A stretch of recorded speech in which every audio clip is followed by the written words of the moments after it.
ஒடுக்கப்பட்டவர்கள் சார்பாக கேட்கிறேன் உரிமை, அடைக்கப்பட்டவர்கள் சார்பாக. பேச்சுரிமை சேனல் நண்பர்கள் அனைவருக்கும் வணக்கம். திரு ஜெகத் ரட்சகன் எம்பி அரக்கோணம் நாடாளுமன்ற தொகுதியினுடைய திராவிட முன்னேற்ற கழகம் சார்பாக தேர்ந்தெடுக்கப்பட்ட ஜெகத் ரட்சகன் எம்பியுடைய ஒரு சொத்து 89 கோடி ரூபாய் பெருமானம் உள்ள சொத்து முடக்கப்பட்டிருக்கிறது. அது போக 908 கோடி ரூபாய் அபராதம் விதித்திருக்கிறது. முறைகேடாக பண பரிவர்த்தனை செய்ததாக, சொத்து குவித்ததாக இடி, மத்திய இடி. யாருக்காக குவித்தார் ஜெகத் ரட்சகன்? எப்பொழுது குவித்தார் ஜெகத் ரட்சகன்? அவருடைய வரலாறு என்ன? இதில் திமுகவுடைய பங்கு என்ன? அதிமுகவுடைய பங்கு என்ன? யாரெல்லாம் இந்த சீன்ல வந்து போறாங்க? இதைத்தான் பார்க்க இருக்கிறோம். இது வாய்ஸ் ஆஃப் தமிழ் வழங்கும் பேச்சுரிமை சேனல். சேனலை சப்ஸ்கிரைப் பண்ணுங்க, மறக்காம பெல் பட்டனை அழுத்துங்க. இனி பார்க்கலாம். ஜெகத் ரட்சகன் ஒரு சாதாரண எம்ஜிஆர் ரசிகராக ராமாவரம் தோட்டத்திற்கு வந்து போய் கொண்டிருந்தவர். எம்ஜிஆருடைய கார் வந்தா முதல்ல ஓடி வந்து கதவை திறப்பவர், கார் கதவை திறப்பவர் ஜெகத் ரட்சகன். அது போக மாதம் ஒரு தடவை புரட்சி தலைவர் எம்ஜிஆர் பற்றிய ஒரு புத்தகம் எழுதிட்டு வந்து அதை எழுதி அதை வெளியிட்டு கொண்டு வந்து புத்தகம் கொடுப்பார். அவருடைய புகழ் பாடுவது. அது ஒரு அப்ப இளைஞர், சிறந்த தமிழறிஞர். ஆழ்வார்கள் ஆய்வு மையம் அப்படிங்கிற ஒரு அமைப்பை நிறுவி அவர் பேச பேச கேட்டுக்கொண்டே இருக்கலாம். அவ்வளவு அழகா பேசுவார் தமிழில். அதுவும் இந்த ஆழ்வார்கள் பற்றிய, நாயன்மார்கள் பற்றிய 4000 திவ்ய பிரபந்தம் இதையெல்லாம் ரொம்ப அற்புதமாக ஆற்றலுக்காக பேசுவார். கலைஞரையே திகைக்க வைத்தவர். ஆன்மீகத்தில் இவ்வளவு அழகா பேசுவாமா அப்படின்னு சொல்லி. அந்த ஜெகத் ரட்சகன் சிறு வயதில் இளைஞனாக இருந்த பொழுது எம்ஜிஆருடைய தீவிர ரசிகர். இந்த மாதிரி எம்ஜிஆர் மனதை கவர்ந்து கவர்ந்து கவர்ந்து அவர் பெரிய ஒரு தடவை எம்எல்ஏ பதவி கிடைத்தது அவருக்கு. ஆனால் அவர் என்ன செய்கிறார் ஜெகத் ரட்சகன்? கல்லூரி ஆரம்பிக்கிறதுக்காக அப்பொழுதுதான், அதாவது தமிழகத்தில் முதலில் ஆரம்பிக்கப்பட்ட, அது மிஷனரிஸ் தவிர, கிறிஸ்தவ மிஷனரிகள் தவிர, இஸ்லாமிய கல்வி நிறுவனங்கள் தவிர, மேனேஜ்மெண்ட் செட்டப், அந்த மேனேஜ்மெண்ட் தனியார் மேனேஜ்மெண்ட் பள்ளிகள் தவிர முழுக்க தனியார் பொறியியல் கல்லூரி என்பது ஜெகத் ரட்சகன் ஆரம்பிச்சது.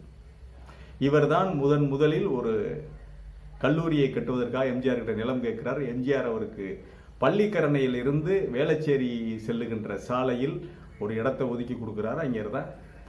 அங்குதான் அந்த பொறியியல் கல்லூரியை கட்டுகிறார். அதன் பெயரை சூட்டியவர் ஜெருசலம் பொறியியல் கல்லூரின்னு பெயர் சூட்டியவரே எம்ஜிஆர் தான். அப்பொழுது அன்னை தெரசாவை சந்தித்து விட்டு வந்திருந்தார். அன்னை தெரசா பேரில் வச்சா அது வேற மாதிரி வரும் அப்படின்னு சொல்லி ஜெருசலம் பொறியியல் கல்லூரிங்கிற பெயரை சூட்டியவர் எம்ஜிஆர். அதன் பிறகு அப்படியே அந்த கல்லூரி, அப்பொழுது இந்த தனியார் கல்லூரிக்கு பசங்கள்லாம் சேர மாட்டாங்க, கட்டண விகிதம் அதெல்லாம் பார்த்துட்டு ரொம்ப கஷ்டப்பட்டு தான் கல்லூரியை நடத்திக்கிட்டு இருந்திருக்காரு. என்றாவது ஒரு பூஸ்ட் கிடைக்கும், விடிவு காலம் கிடைக்கும் என்று நடத்தி கொண்டிருந்தவர். எம்ஜிஆர் இறந்தவுடன் ஜானகி அம்மையார் ஆட்சிக்கு வர்றாங்க. இந்த ஜெகத் ரட்சகன், ஜேபிஆர், இந்த புதிய நீதி கட்சி, ஏசி சண்முகம், இவங்க எல்லோருமே ஆரம் வீரப்பனோட பேக்கப் ஆகிடுறாங்க. ஆரம் வீரப்பன் போன்ற ஒரு மதியூகி தந்திரசாலி யாரையும் பார்க்க முடியாது. நீங்க ஆரம் வீரப்பனோட பேக்கப் ஆகி நின்றுறாங்க. 90 நாள் ஜானகியுடைய ஆட்சியில் சரமாரியாக ஜேபிஆர் ஒரு 1000 ஏக்கரை சோழிங்கநல்லூர்ல வளைக்கிறார். அதன் பிறகு அவரோட பார்த்தா ஏசி சண்முகம் மதுரவாயில் பக்கம் அவர் பல 100 ஏக்கர்களை அவர் வளைக்கிறார். இத ஜெகத் ரட்சகன் சேலையூர் இருக்குல்ல, கிழக்கு தாம்பரத்திலிருந்து மேடவாக்கம் வழியில் வருகின்ற வழியில் அந்த கேம்ப் ரோட்ல விலைக்கு உள்ள போனா அதுதான் சேலையூர். சேலையூருக்கு உள்ள பல 100 ஏக்கர்களை வளைத்து அந்த புறம்போக்கு நிலங்களை இவர்கள் இந்த கல்வி நிறுவனங்களுடைய அறக்கட்டளைகள் பெயரில் எழுதி வாங்கி கொள்ளுகிறார்கள். கையெழுத்து போடுறதே வேலையாயிருந்தவங்க ஜானகி அம்மையார் அவர்கள். இதுதான் அவங்களுக்கு வேலை. எங்கெங்கே புறம்போக்கு இருக்குது, எங்கெங்கே எப்படி அட்ஜாயினாங்க இருக்குது என்பதையெல்லாம் அந்த லோக்கல் தாசில்தார், விஏஓ இவங்களை வச்சு எல்லாத்தையும் வளைத்து எழுதி வாங்கி கொண்டு அதன் பிறகு கல்வி நிறுவனங்களை தொடங்குறாங்க. இப்படி தான் இவங்க மேலே வர்றாங்க.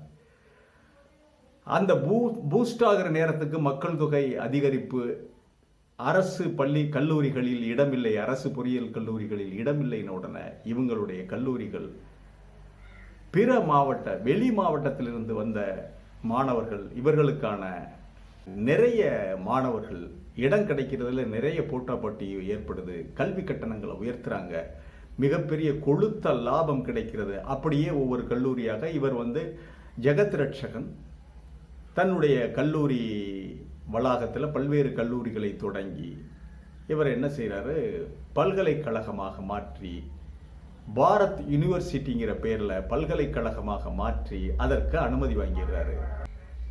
இப்படி இந்த பாரத் பல்கலைக்கழகம் உருவாகிறது. அதுக்கு டீம்டு யூனிவர்சிட்டி, நிகர்நிலை பல்கலை என்ற அந்தஸ்தை வாங்கிக்கிறாங்க. அதன் பிறகு இவர் என்ன செய்கிறாரு, ஜெகத் ரட்சகன் குரோம்பேட்டையில் பாலாஜி மெடிக்கல் காலேஜ் ஓப்பன் பண்ணுறாரு. Balaji medical college, Balaji dental college, Balaji பொறியியல் கல்லூரி, இப்போ இந்த பேரில். ஆனால் இது எல்லாமே அந்த பாரத் பல்கலைக்கழகத்தில் வருது.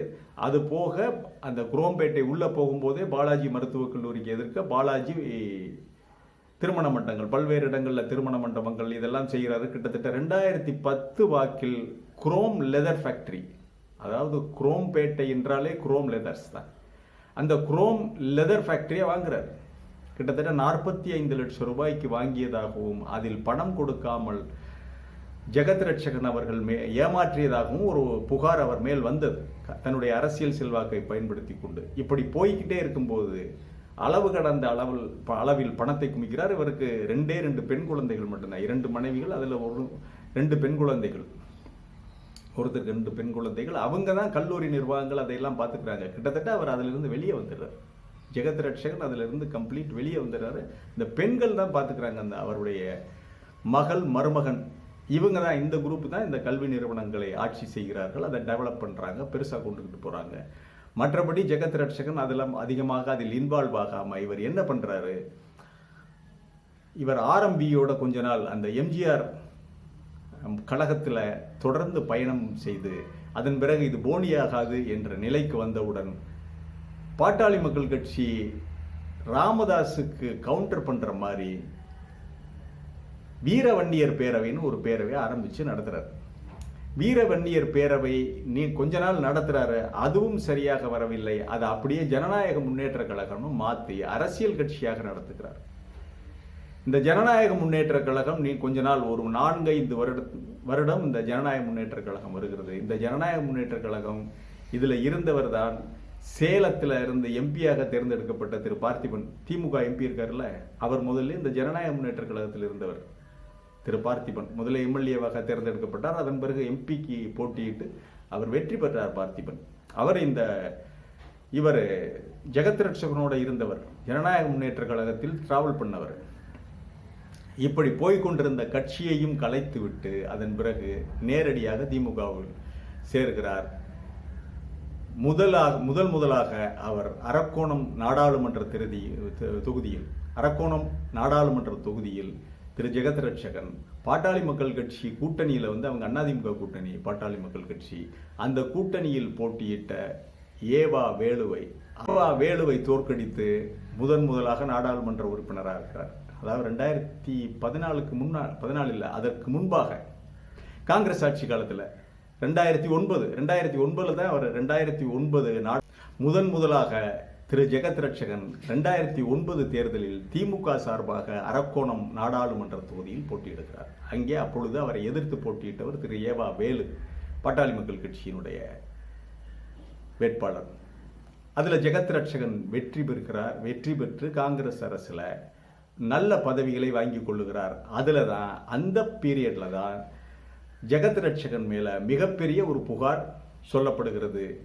நிலக்கரி சுரங்கங்களை ஒதுக்குகின்ற ஒரு குழுவில் ஜெகத் ரட்சகன் பாராளுமன்ற குழுவில் இருக்கார். முறைகேடு செய்ததாகவும் சில கம்பெனிகளுக்கு ஜெகத் ரட்சகன் நிலக்கரி சுரங்கங்களை ஒதுக்கீடு செய்வதில் முறைகேடு செய்ததாகவும் அதற்கு பதிலாக அந்த கம்பெனிகளுடைய பங்குகளை பெற்றதாகவும் அந்த கம்பெனியினுடைய ஆலோசனை குழுவில் இடம் பெற்றதாகவும் இவர் மேல் ஒரு புகார் எழுப்பப்பட்டு இந்த விஷயம் கோர்ட்டுக்கு போகுது. கோர்ட் இவர் அந்த ஒதுக்கீட்டை செல்லாதுன்னு சொல்லி கோர்ட் தடை செய்கிறாங்க. நிலக்கரி சுரங்கம் ஒதுக்கீடு செய்ததை தடை செய்தது அந்த கோர்ட்டில். அந்த கேஸ் இன்னும் இருக்குது ஜெகத் ரட்சகன் மேல். இது நமக்கு கண்ணுக்கு தெரிந்த ஒரு ஒதுக்கீடு சமாச்சாரம். இது ஜெகத் ரட்சகனுக்கு மட்டுமில்ல, ஒவ்வொரு எம்பியும் பலனடைகிறார்கள்.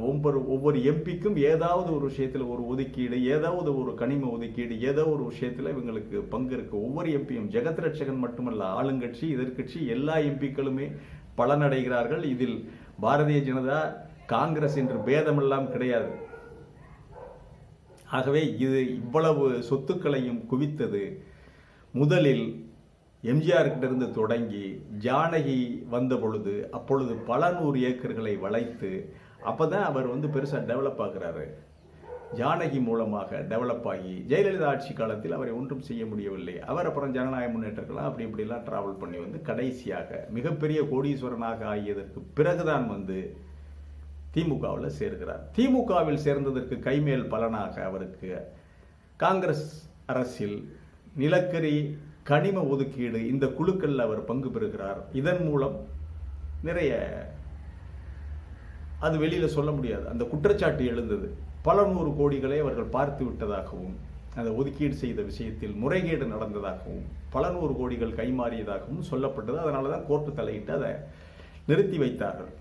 இதுதான் ஜெகத் ரட்சகனுடைய கதை. ஆகவே இவர் டிராவல் பண்ணது, சொத்து சேர்த்தது எல்லாமே அதிமுக எம்ஜிஆரிடமிருந்து தொடங்கி, அப்போது தொடங்கும் போது ஒரு சாதாரணமாக தொடங்கினார். அப்பொழுது முறைகேடு அந்த விஷயத்துக்கெல்லாம் இடம் கிடையாது. அதன் பிறகு ஜானகி ஆட்சி காலத்தில் நிலங்களை வளைத்தார்கள். இப்படி அவருடைய பிள்ளைகள் அவங்கெல்லாம் மிகப்பெரிய அளவில் டெவலப் பண்ணாங்க கல்லூரிகளை. என்ன நம்ம கேட்பது ஜெகத் ரட்சகனிடம், ஏயா கல்வி கட்டணம்ங்கிற பேரில் கொள்ளையடிச்சிங்களே, இந்த போச்சுல்ல 908 கோடி ரூபா போட்டிருக்காருல்ல, 89 கோடி ரூபா சொத்து மதிப்பை முடக்கி வச்சுட்டான்ல, இதுக்கு கல்வி கட்டணங்களை குறைச்சிருக்கலாமையா, எத்தனையோ 100-200 பிள்ளைகளுக்கு இலவச கல்வியை வழங்கி இருக்கலாம். இது அனாமத்தாக இப்பொழுது இந்த பணம் எங்கே போகுது? மத்திய அரசுக்கு போகுது. ஆகவே இந்த ஜெகத் ரட்சகனுடைய விஷயம் இப்படி. இதுல திமுகவுடைய பாட் கொஞ்சம் தான். ஜானகி இந்த மாதிரி இவருடைய சொந்த முயற்சியில் சொத்து சேர்த்திருக்கிறார். சொந்த முயற்சியில் தான் முறைகேடு, இவற்றிற்கெல்லாம் முழு பொறுப்பு ஏற்க வேண்டியவர் திரு ஜெகத் ரட்சகன். திமுகவை அதிகமாக குற்றம் சொல்வதற்கு நம்ம வழியே இல்லை. மன்மோகன் சிங் ஆட்சி காலத்தில் கலைஞர் அவருக்கு ஒரு வாய்ப்பை வாங்கி கொடுத்தார். அதை வைத்து அவர் என்னென்ன வேலைகளை செய்ய வேண்டுமோ சித்து வேலைகளை செய்தார். இதெல்லாம் எல்லா எம்பிக்களுமே செய்வதுதான். இங்கே யாரும் உத்தம புத்திரன்லாம் கிடையாது. இதுதான் நார்மலாக இந்த நாட்டில் நடக்கிற விஷயம். எல்லோருமே இப்படித்தான் இருக்கிறார்கள். அந்த நேர்மையாக இருந்தவர்கள் எல்லாம் மொராஜி தேசாய், மது தண்டவதே, மதிலிமாயி, பெருந்தலைவர் காமராஜர், நிஜலிங்கப்பா, இவங்கெல்லாம் போய் சேர்ந்துட்டாங்க. அதன் பிறகு வந்தவர்கள் எல்லாம் இப்படித்தான் இருக்கிறார்கள். இப்படித்தான் நாடு போய் கொண்டிருக்கிறது. வேறு எதுவும் இல்லை. இப்பொழுது வந்திருக்கின்ற இந்த நிலை என்பது முறைகேடாக நிறைய சொத்துக்கள் இருக்குது. அவர் கல்வி நிறுவனங்களிலிருந்து வந்த சொத்துக்கள், அதோடு சேர்த்து நிலக்கரி சுரங்க முறைகேடுகள், இந்த விஷயங்களில் எல்லாம் வந்த சொத்துக்களை அவர் சிங்கப்பூரில் ஒரு நிறுவனத்தில் மிகப்பெரிய பங்குதாரராக இருக்கிறார் என்றும், பல்வேறு கம்பெனிகளுடைய பங்குகள், அது போக சமீபத்தில் அவருடைய வீடு மெடிக்கல் காலேஜ் பாலாஜி மருத்துவமனை ரைட் செய்யப்பட்டு பிணவரையிலிருந்து, மார்ச்சுவரியிலிருந்து பல கோடி ரூபாய்களை கட்டுக்கட்டாக அள்ளினார்கள். இதெல்லாம் அவங்க இங்கிருந்து துப்பு கொடுத்து தான் அதெல்லாம் வந்தது, அள்ளினார்கள்.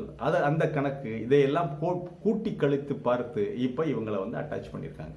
இவர் மேலே உள்ள கேஸ், அந்த பாலாஜி மருத்துவக் கல்லூரியில் பிணவரையில் இருந்து அந்த பல கோடி ரூபாய் பணத்தை அள்ளும் பொழுதே இவர் வசமாக சிக்கிவிட்டார் என்பது எல்லோருக்குமே தெரிந்தது. ஊடகங்கள் பெரிதாக பேசவில்லை, ஏன்னா இது வெளிச்சத்திற்கு வர வேண்டும் என்று. இடி முறையாக கேஸ் போட்டாங்க, நடத்தினாங்க. இந்த விஷயத்தில் இடி மிகச் சரியாகத்தான் நடந்திருக்கிறது என்பது நம்முடைய அனுமானம். ஆகவே உப்பை தின்றவர் தண்ணி குடிக்க வேண்டும். குடிப்பாரா என்பதை பார்ப்போம். அல்லது இதிலிருந்து தப்பிப்பதற்கு இவர் என்ன செய்வார்? பாரதிய ஜனதா கட்சியை நாடுவாரா? பேரங்கள் நடக்குமா? அல்லது அடுத்த காங்கிரஸ் ஆட்சி வரும் என்று காத்திருப்பாரா என்பது $1 மில்லியன் கொஸ்டின். மீண்டும் ஒரு காணொளிகளை சந்திக்கிறேன். இது வாய்ஸ் ஆஃப் தமிழ் வழங்கும் பேச்சுரிமை சேனலை சப்ஸ்கிரைப் பண்ணுங்க, மறக்காம பெல் பட்டனை அழுத்துங்கள். அப்பொழுதுதான் நாம் வெளியிடுகின்ற காணொளிகள் உங்களை வந்தடையும். கமெண்ட் செய்யுங்கள், ஷேர் செய்யுங்கள், பிடித்திருந்தால் லைக் செய்யுங்கள். நன்றி, வணக்கம்.